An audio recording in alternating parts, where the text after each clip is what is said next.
All right, welcome back to Pharmacist on Call. Your host, Dr. Shawn Pruitt, owner of Pruitt's Discount Pharmacy, owner of the Kangen Water Store of Nashville. We're going to get right back into your calls. So we've got Josie. Welcome to Pharmacist on Call. How may we help you? My name is Josie. Yes, ma'am. I'm a diabetic. Okay. And I got heart problems. Okay. And I was trying to find out, and they say I'm anemic. And I was trying to find out what I could take for that. Like sometimes I'd be tired. Mm-hmm. And I was wondering about the beet juice. Yes, ma'am. A friend of mine told me about the beet juice. Yes, ma'am. Yeah, so are you on medication for your blood pressure and diabetes? Uh-huh. Okay, okay. And is that pretty much keeping you in check? Yes. Okay. Yeah, so the beetroot juice also helps. It'll also give a little boost to your medicine, to your blood pressure and your diabetic medication, but it is rich in iron. And so, yeah, you're probably a good candidate for it. You do like a little capful every morning on an empty stomach. And you'll notice probably, depending on how low you are, a difference in energy within a few days. But you'll also notice that your blood pressure will go down, your A1C will go down, your fasting blood sugars will go down. Oh, okay. Mm-hmm. But yeah, we sell a tremendous amount. Our Kangen water is our #1 seller. This is a close #2. So I'm at the point where I'm ordering probably 50 bottles a week of this stuff. Okay. Mm-hmm. Can I get the water and the juice? Yes, ma'am. Yeah, they are both available. Oh, okay. Mm-hmm. Yeah, so come on in and see us. Oh, okay. Thank you. Yes, ma'am. And tell your friend thank you for recommending you. Oh, okay. All right, thank you. Okay. All righty. Bye-bye. Bye. Shatikwa, welcome to Pharmacist on Call. How may we help you? Shatika. Oh, hi. Hey, how you doing? I'm fine. How are you? Pretty good. How may we help you today? Yes, I would like to know, what would you recommend for boosting your fertility? I'm currently taking hormone pills. Mm-hmm. And because I was on birth control for a few years, and it threw my hormones off, and it stopped my cycle, and I wasn't ovulating at all. So yes, I've been trying to have a baby. Okay. Yeah, I think we're going to have to start with nothing over the counter, but we need to start with getting your hormones regulated. So are you? Well, I'm taking these pills called progesterone. Yeah, Provera. Yes, ma'am. 10 whatever you call it. 10 milligrams. Uh-huh. Yeah, 10 milligrams. So I think once you get your hormones straight, now there is a prescription drug that I believe it's called Clomid that helps with your fertility. Clomid. Mm-hmm. So you may want to ask your OB about that if they think that you're a good candidate for that drug. Okay. Yes, ma'am. Yeah, but I think, anything over the counter, I wouldn't, because hormones are a very touchy thing. Just like the gentleman you heard earlier whose wife used the cream and then she had those untoward side effects. You would have to rely on your OB, an expert in dealing with regulating your hormones there. Yeah, but they never tell me what I want to hear. Well, yeah. And what are you wanting to hear? Actually, I asked them would I be able to take some fertility pills. Okay, what did they say? And they said, well, I recommend you go to a fertility specialist. Okay, well that's reasonable because they understand the limits of their practice. So I suggest you do, and see if you're on insurance. See if they refer one that your insurance covers. Okay. Mm-hmm. And then, I was on this birth control. I can't think of the name, but it's like a rod they put in your arm. The depot? Medroxyprogesterone? The 3-month injection? It's a little rod they put in your arm. I can't think of the name right now. But I was on it for 3 years after I had my little girl. Oh, okay. And I know they say that it stays in your system for so long. It does. And they say that the birth control messes with your body. Not, women aren't supposed to be taking birth control. Well, you're right. Yes, it does mess with your body. it can cause down regulation of some hormones that are, naturally produced. Yes, ma'am. Yeah. But you already have a child. You ready to get back in there and change diapers again and wake up at 3 a.m.? Yes, because she's 4 now. She'll be 5 next month in February. Okay.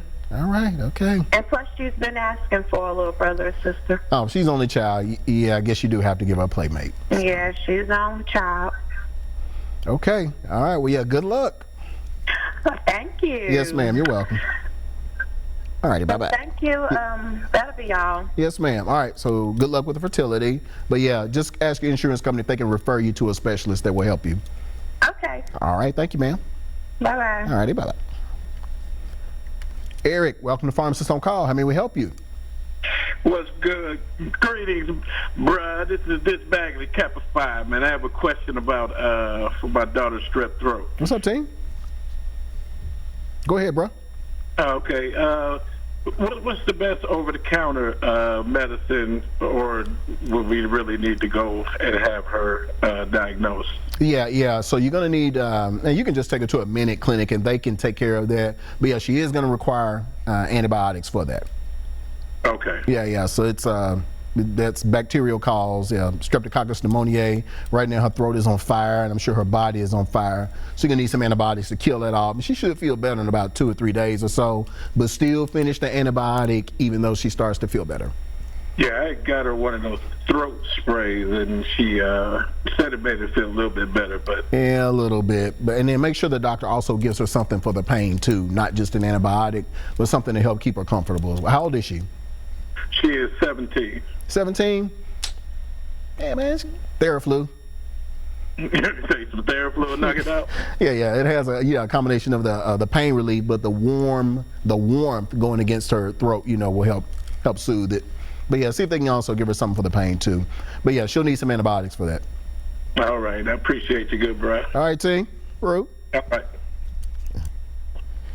All right, let's see who we got next here. Welcome to Pharmacist on Call. How may we help you? Hello? Yes, sir. Welcome to Pharmacist on Call. How may we help you? Yeah, I've been diagnosed with Peyronie's disease, Okay.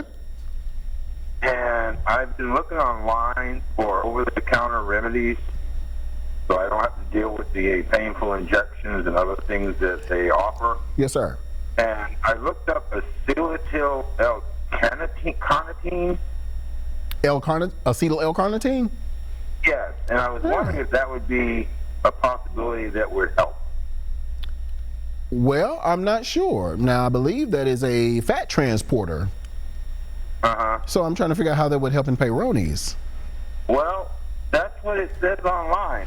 Let me look into that, and then we'll talk about that the next show. All right, but they also mentioned something about using castor oil as a massage lotion.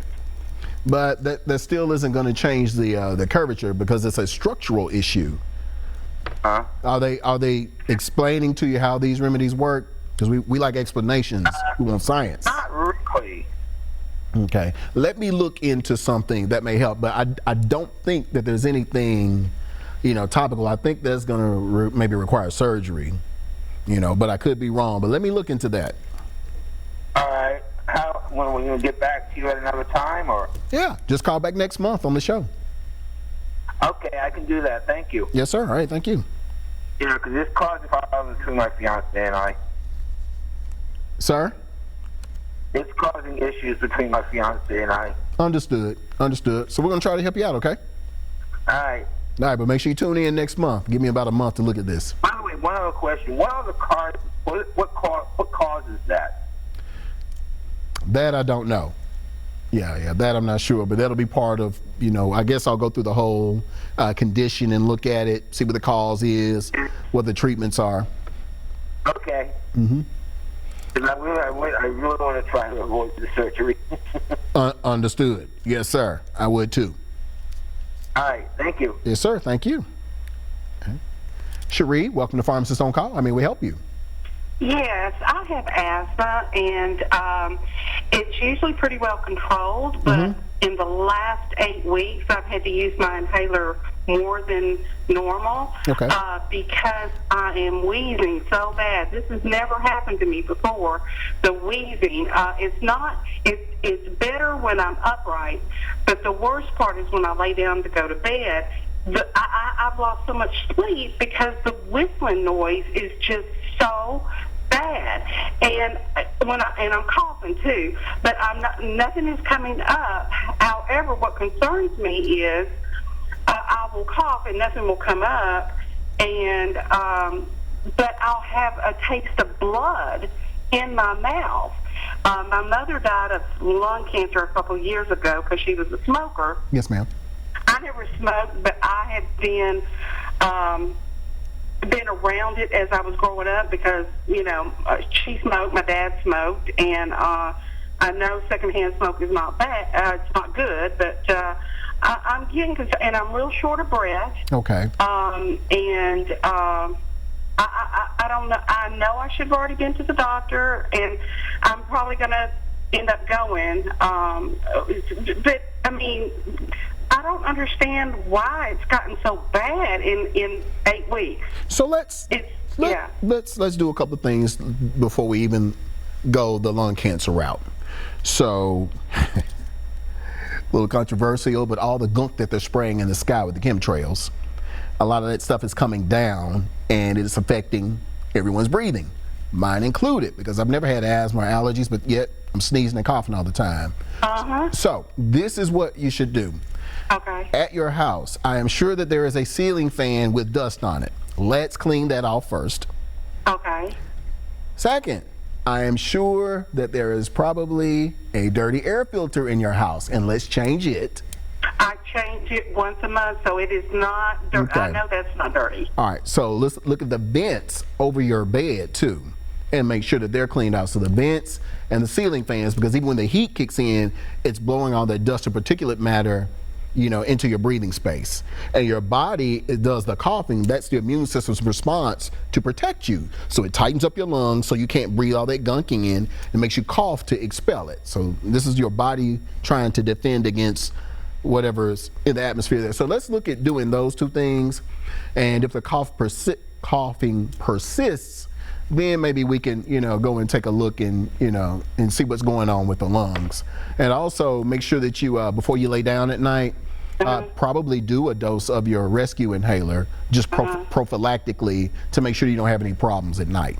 Well, I also have sleep apnea, and I faithfully use it, but what was happening is I was coughing so bad, and it was just too much, and so I have been off of my CPAP machine for not quite a month yet, hoping this would clear up, but I will do what you said because I'm just, I don't know, it worries me, really, yeah. Okay, and let's look at, I'm not sure if you own it yet, but Singulair.